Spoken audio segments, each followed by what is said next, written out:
Only the traps all around. And the guys have more investment, so that everybody's a little more professional. Not so many guys can pay $200. The boats that are out here fishing are now better boats, more professional guys. When you see the guy that's not supposed to be there, he stands out more. You know, he stands out. You can go, hey, that guy shouldn't be out here pulling a trap.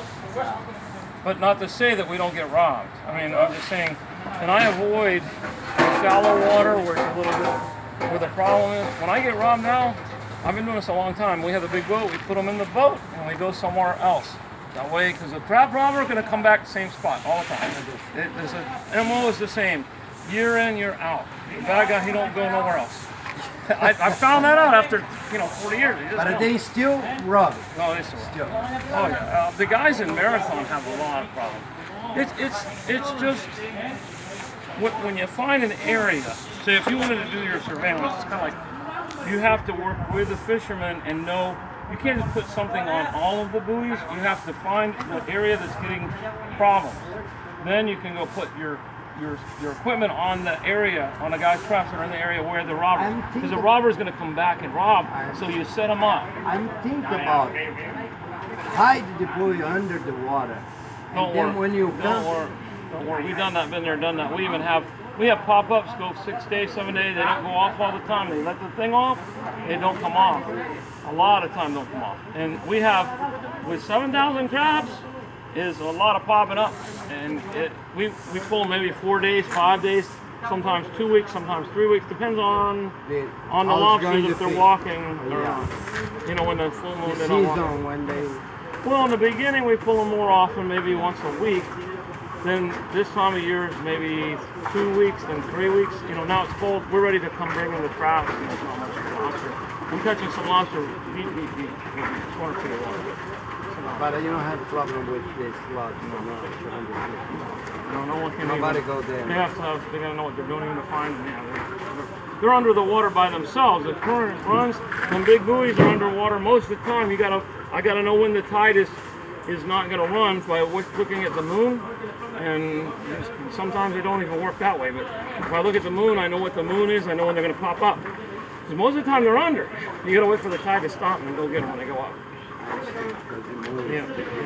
A lot of current. These are out by the Gulf Stream. These are out where there's a lot of current. I will work my job there and see what's going on. The idea of the tagging net that went into you put a dynamite tagging net in the rope. You sew it right here. Say you got a buoy, you put it in here. You put it. Say this crab comes to the bottom here, and this is a crab. This one here should have a lead, but it doesn't. Anyway, we normally have a lead to keep. See, this lead keeps the rope down. But the best thing is down here where the guy doesn't see this. See, this goes through the winch. You put it right here.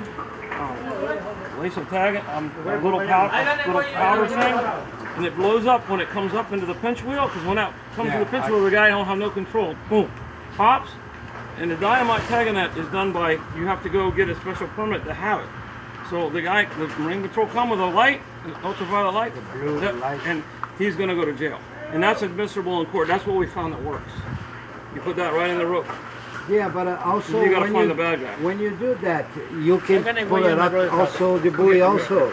You can do a mistake in doing your boat also. Oh, absolutely. But if you do, it doesn't matter because I'm going to have it registered to me, so I'm going to have shit all on my boat. Well, that's okay, but it ain't going to be okay for the other guy. He shouldn't be having my shit on my boat.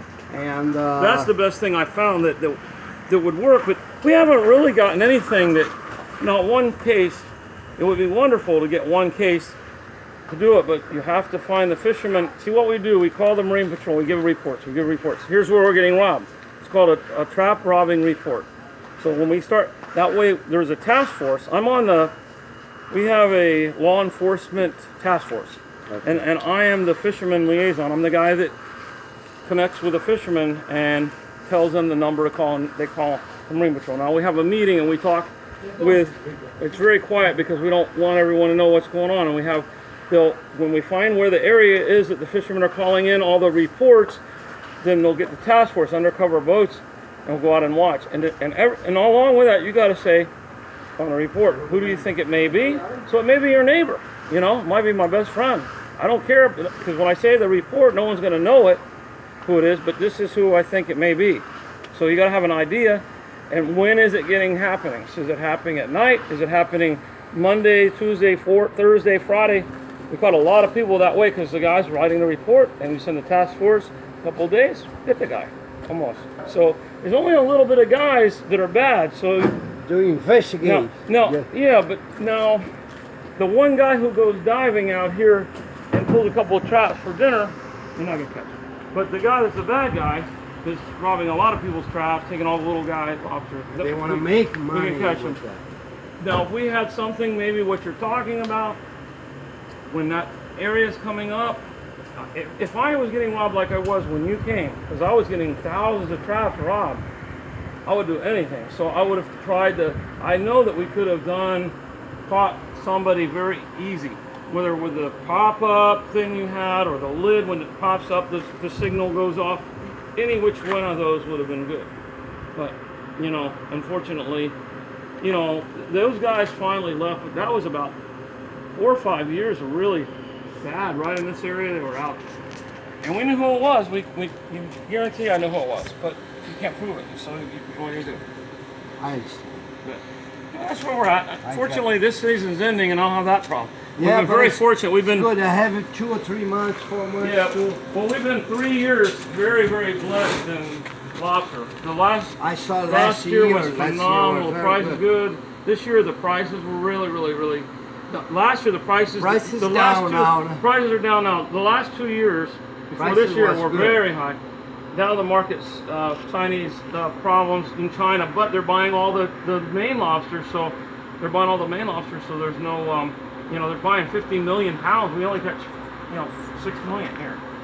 So, and they like the Maine lobster. So unfortunately we get less money. But you know what? We're still doing better than here, getting what we get. Take care.